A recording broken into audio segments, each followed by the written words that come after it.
jira warra yoo gachiisu hirribni dhabamu hirriba barbaadu jechuudha. Meerra waa hirriba irraa isin haasaha hirribaa fi manaama kana silaa bal'inaan irraa haasoo barbaachisa. Hedduu namni keenya waa'ee manaama irratti baay'ee rakkata namni keenya manaama juz'ii akka waa waxyii samiirraa bu'ee wahii godhee wanni manaama keessatti itti argame wanni manaama keessatti dhufe keessattuu wanti kun dhiira caala gara dubartootaaf baay'ata. Dubartoonni manaama akka malee itti amanu. Manaama itti amanuun sirrii miti. Manaamni gammachiisuma. Homo'iitiin si gammachiisu manaamni ila takka yoo maasiyaa irra jiraatte akka maasiyaa sanirraa ati dhaabbattu kan rabbi si garsiisu jira. Yoo khayrii wahii irra jiraatte bushraa waan jedhamu jira gammachuu khayrii sana akka itti fufsiiftu. Ulamaa'ni hadiisa keessatti manaama sadii qoodan ulamaa'ni gariin shanii qoodan manaama. Garaagarummaa manaama. Hirriban beeytarree hirribni ni'imaa rabbi addunyaa tana kaa'e keessaa tokko ni'imaa aziimaa guddoo. Silaa mata duree hirribaa mata duree sa'aatii dheeraa irraa haasamu mee gabaabsineeti waa'ee abjuu qofa haasofnarra manaama jechuun afaan arabiiti. Manaabaallee miti namni kenna manaaba jedha. Manaabaa miti. Manaama jedhama malee manaaban jedhamu namni keenya jechoota garii kan afaan arabii kun isa dhidhibu jira. Nama margiiba dhee waamu jira magriiba. Zukurii jedhan zukuriillee jedhamu zuhuriidha. Margiibaallee miti. Magriiba. Itikaafallee istikaafadhan. Istikaafan jedhamu itikaafnillee. Sagaleen kiyya jiraa? Dhaabame na fakkaate wanti na biraa goggoge. Jiraa sagaleen kiyya. Ustaad Umar Al-Faaruq. Sagaleen dhagaamami sagaleen kiyya. Eeywa jazaakum Allahu khayran. Jechoota namni keenya sirreeffatuu qabu jechoota tokko keessattuu jechoota ibaadaadhaan wal qabatan. Itikaafa kan namni guyyaa 10 Ramadaana masjidatti galu 10 lawaakir dhuma itikaafni waggaa guutuu keessa illee jira fi asahii qawli ulamaa. Itikaafa jedhama malee istikaafa hin jedhamu. Istikaafa hin jedhamu. Lammaffaa taraawiiha illee namni kenna maal jedha? Taraawiiha malee taraawida illee miti taraawiya illee miti taraawiiha. Margiiba illee jedhamu magriiba illee miti magriiba. Kanaaf jechoota manaama illee manaama irraa kaafne manaaban jedhamu.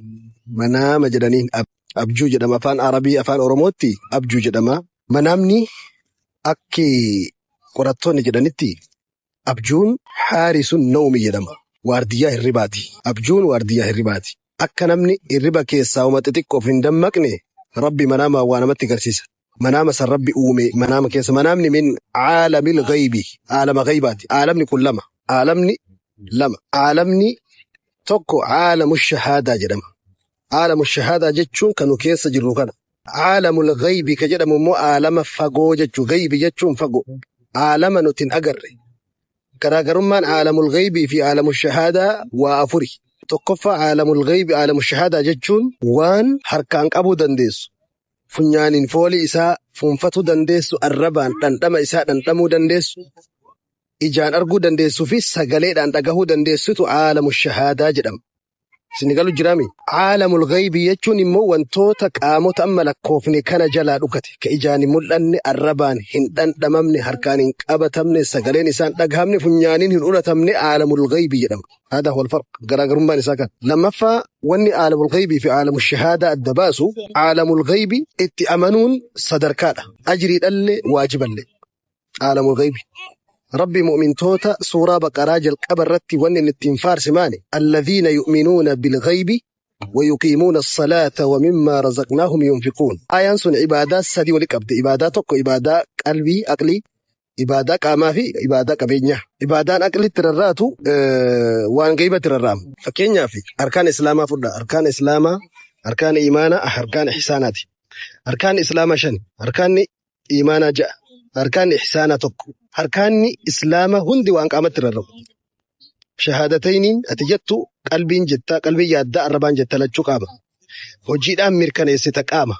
شهادتين صلاني قامت الرّا أكا قام نتبمين صلاني واجب لما صدفان صوم نقامت صوم ها قلبي دان وني هندو قلبي دان أكي ولد تحريروني كبا غارو هركي قدت كدل أو قامت وان قامر رديمو ججو أركاني إسلاما شنان ججو دا شهادتين صلاة صوم زكاة وجي قامات قامان هجتا قامان فدا قامان كنتا قامت كنتالي وان قامت الرّا وري وان نياتم وان رقمو وان أفتمو في waan dhiqatam waan jireenyaatti rarra'a zakaan yookiin afaan ammaatti ikoonoomii jechuudha. Afraffaan shanaffaani hajju beeytillaahi ilharaam beeytii hajjii godhu hajjiin illee hojii qaamatti rarra'u maal qudraa shuruuxa hajjii keessaa tokko dandeettii qaamaati. Shanan kun hojii qaamatti rarra'a harkaan islaamaa harkaan imaanaa hundi isaati immoo aqlitti rarra'a jedhan ulamaa. Harkaan imaanaa maal fa'a? An tu'mina billaahi وملائكته وكتبه ورسله واليوم الآخر وبالقدر خيره وشره وفي رواية وبالقدر خيره مرحه وحلوه. حديثك يا ستي كافر جبريل نبي محمد برسيس صلى الله عليه وسلم. حديث جبريل جلمك بكم رب التمنوا عقلين التمنتا قاما مركني ستغرو ملائكة تمنتا جانا قرر عقلين تمنتا ergamtoota itti amantaa warra gadaa san jiru qofatu arga warri ji'asii tokkochi hin argu ergamtoonni kun lama tokko ergamtoota namaa tokko ergamtoota malaayikaati malaayikaalee hin agarre ergamtoota namaallee hin agarre aqliin itti amanta gaybaa keessa jira jechuudha bikutubihi kitaabban isaatti amanta kitaabban hundi isaatu min aalamil ghaybi rabbitu dubbate kulliin kalimaa rabbi biraa dhufte hundi tan hin harrafamin jechuudha. Qur'aan hin harrafamne rabbi tiksee ofii fudhate tiksum eegumsa isaa. Qur'aana kana keessa harfiin takka kalaama rabbi kan ta'in hin jirtu. Qur'aan awwali aakir aalamul ghaybi keessa jira. Aqliin itti amanta rabbi biraa dhufu. An tu'mina billahi wa malaa'ikatihi wa kutubihi wa rusulihi wal yawmil aakhir guyyaa qiyaamaa guyyaa aakiraa san leen agarre itti amanna. Wa bil qadarri seera jechuun akka ammaatti qadara afaan ammaatti yoo hiikin akka afaan ammaatti istiraateejii jechuudha. Istiraateejii addunyaa kana rabbi ittiin sochoosu. Istiraateejii jechuudha qadara jechuun. Istiraateejii ilaahii qadara rabbi kaheechuu afaan ammaatiin jechoota maqaa moggaasa maqaa keessatti ree silaafuu beekamaadha wallabbiin hin jiru waan akka nama zaman ammaatii galu dubbachuu. Kanaafi shanan kun jahan kun hundinuu wabil qadari khayrihi wa sharrihi wa fi riwaayatin xulwihi wa murrihi sharri isaa yookiin khayrii isaatti amanu qadara yookiin mi'aa yookiin hadhaa isaatti amanu jechuudha. Harkaan ihsaanaa waan ruuxii itti rarra'uu jedhan ulamaan. Kanaafuu nama jechuunu aqlii jismii ruuxiidha. Sadan kana walgahee nama ta'e. Arkaanni nu dubbanne amma utubaaleen islaamni irra dhaabbatu umtiin islaama irra dhaabbatu afar sadan kuni kun aqli irra dhaabbata kun ruuxi irra dhaabbata kun jismi irra dhaabbata guutabee jira jechuudha wannummaan irraa barbaadan alaa barbaadan hin jiru rabbi ilmii dhugaa nu haa barsiisu. Manaamni aalamul ghaybiin keessa jira aalama shahaadaati miti siistamiin manaamaatii fi siistamni qabatamaa tokko miti fakkeenyaaf siistamni aalamul ghaybii fi aalamul shahaadaa gargara sa'aatiin nuti asir lakkaan daqiiqaa sakandii ji'a waggaa baatii wanti jennu kun aalamu shahaadaa qofa keessa dalaga. Aalamul ghaybiin keessa siistama mataa isaatu jira aalamul ghaybii. Gowwaan gariin aalamul ghaybii fi aalamul shahaadaa walirra qiyaasee rakkate. Namni gariin wanni waa walirra qiyaafamuu miti. Walirratti hin qiyaafamu aalamul ghaybii fi aalamul shahaadaan fakkeenya manaamaa fi manaama keessa wanni argituuf wanni qabatama argitu tokko miti walitti hin qiyaafamu. Nama tokko daqiiqaa 10 sibira rafee manaamaan immoo manaama keessatti wanni hin argee ka'e Ameerikaa waggaa 30 jiraateera. Manaamaan daqiiqaa 10 rafesiif. Isa biratti immoo sa'aatiin ati lakkoofte sun daqiiqaa 10 si biratti garuu warra rafe san biratti warra manaamaan rafe san biratti waggaa 30 Ameerikaa jiraatee ka'e hirriba. Subhaanallah. Fakkeenya warra qabrii fudhu. Warri qabrii guyyaa qiyaamaa wayita ka'u. Qaaluu man ba'athana min marqadina min ruquudina hin jenne. Hirriba irraa maaltu nu kaasa hin jenne warri qabrii. Bakka ciifnu maaltu nu kaase marqada jechuun hirribaa miti bakka ciifamutu marqada jedhama. Qabrii keessatti rafamu. Nimni uumata la'aruusii ka jedhamu hadiisa keessatti immoo gammachuu fi badhaasa rabbi warra qabriiti. Jannata achitti isa badhaase saniin akka dubartiin idaayyaa heerumtee mushurraan mana keessa bashannanaan ciiftutti ciise jechuudha. Subhaanallah. Warri qabrii gaafa nuti amma fakkeenya namni gadaa Aadam awwaalame. Gadaa Nabiyyallahi Aadamii as awwaalame. Fakkeenya warri gadaa Nuhii awwaalame. Waggaa 1000 qabrii keessa jiratti beeynan. Garuu jara biratti waggaan 1000 lakkoofnu kun hin jiru. Aalama gaybii keessatti hin dalagu. Siistama mataa isaa qaba aalamni gaybii sa'aatii. Fakkeenya Nabiyyallahi Iisaa fudha. Nabi Iisaan haga ardirraa bahee gara samii kore. Samii lammaffaa keessa jira jismii fi ruuhiidhaan illee. Jismii fi qaamaa fi ruuhiin illee Nabi Iisaan hin duune hagarra. Kaana yaa'kulaani xaa'ama nyaataa dhugaatii illee ni nyaatan jedhe rabbi gaafa ardi jira. Maryamii fi Nabiyyallahi Iisaan. Ibnu Kathiir ad-Dimishqiin hagarraatu nyaata jechuudha jedhe aayaan sun. Kaana yaa'kulaaniin aadaadha. Hagarraatu nyaatu jira kenne. Wanti nyaata dakotee hin jirure. Haga samii seene aalamul shahaadaa nu keessa jiru kanarraa Nabi Iisaan haga samii seene. Samii lammaffaa keessa.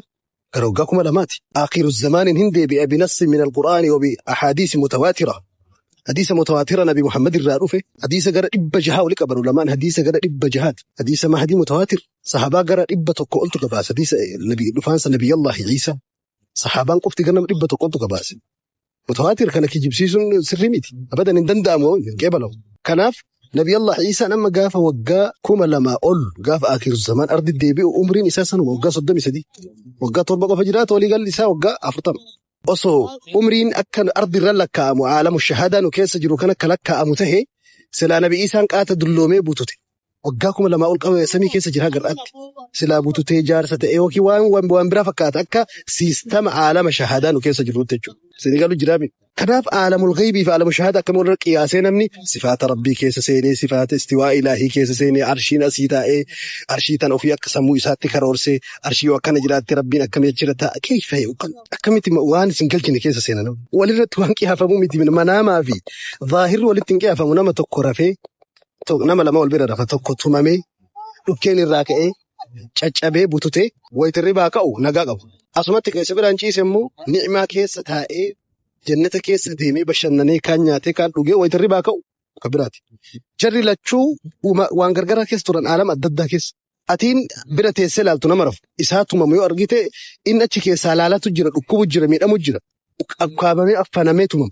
Garuu ati asii bira teessa aalamu shahadaa keessa jirta waan inni keessa jiru san argaan jirtu.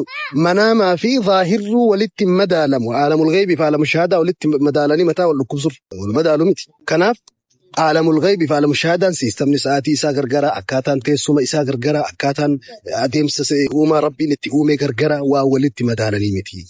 Kanaaf aalamu manaamarraa kaafnee abjuun aalamul ghaybii irraayyee aalama ghaybiiti. Kanaaf nama abjuu hiiku maqaan isaa mu'abbira jedhame. Mu'abbira jechuun ka'annahu ya'buru akka waan inni cehu aalama shahadarraa gara aalama ghaybiitti ilmiidhaan cehee waan namni manaama keessatti aalamul ghaybii keessatti argisanii fi qabatama namtichaa walitti hidha. Namni kun immoo manaama namni hiiku nama argan manaama hiikaa gaafatullee dogongora. Nama argan nama kara deemaa hunda manaama naa hiikedhaa ooluun manaama illee hiikaa ooluullee sirrii miti. Nama argan hunda hiikaa ooluun.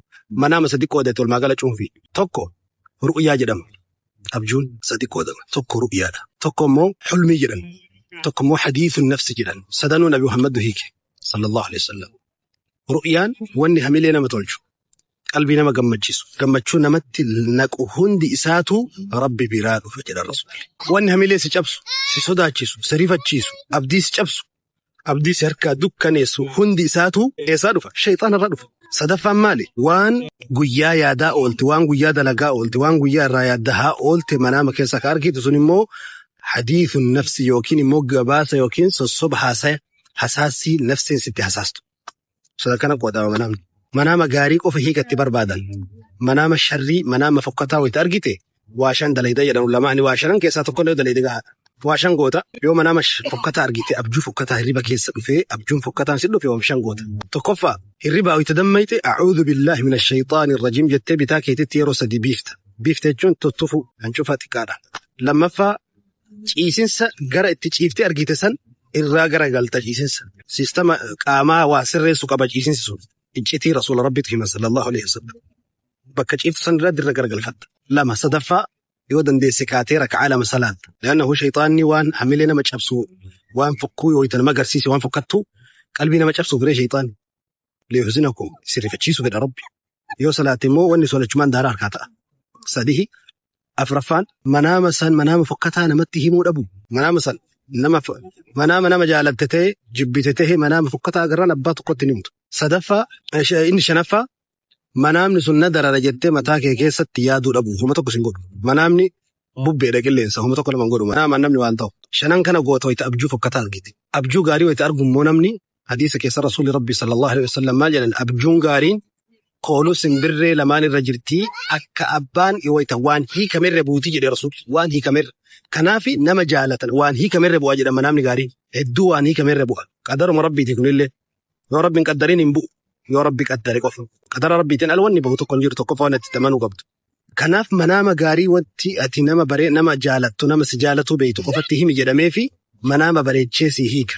Jallisee osoo hin ta'in bareechee si hiika. Kanaaf warri manaama hiikuun beekamu seenaa ummata Muhammad keessatti محمد بن سيرين من علماء البصرة من كبار التابعين من صاحب حسن البصري وصاحب أنس بن مالك صاحب أنس بن مالك صاحب رسول ربيتي أنس بن مالك خادم رسول ربيتي سان صاحبة تري منامه يكون أنبي كمامة محمد كيست إني أسماء الرابرة منامه يكون أسماء بنت أبي بكر أسماء مو أبي بكر الرابرة تجد منامه يكون مو منامه يكون شرطي قبل لم يكن منامه يكون تقفى نفس الرد علمي قريته شرطين علماء قال لأنه منامني قواعد جتشون كودي التني سنتو كودي نساجل كبرت قرآن كودي منام التني قم لما فان أحاديث رسول ربي صحيحة سدفان علم الفراسة وانجل مجرى وممتك ربنا ما كنو كبرت مجرى كان guyyaa keessa barnootaan dhufu jira kun ka imaana irraa dhufu jira. Kanaaf namni